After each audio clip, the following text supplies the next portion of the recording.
Italy বিখ্যাত দেশ, কাব্যের কানন, বহুবিধ পিক যথা গায় মধুস্বরে, সঙ্গীত সুধার রস করি বরিশন, বাসন্ত আমোদে মন পুরী নিরন্তরে।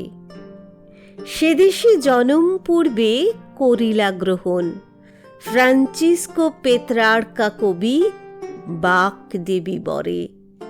বড়ই যশস্বী সাধু, কবি কুলধন, রসনা অমৃতে সিক্ত স্বর্ণ বীণা করে।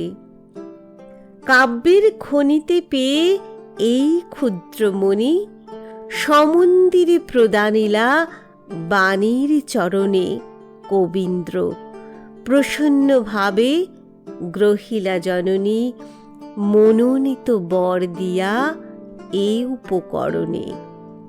ভারতে ভারতী পদ উপযুক্ত গণি, উপহার রূপে আজি অরূপী রতনে।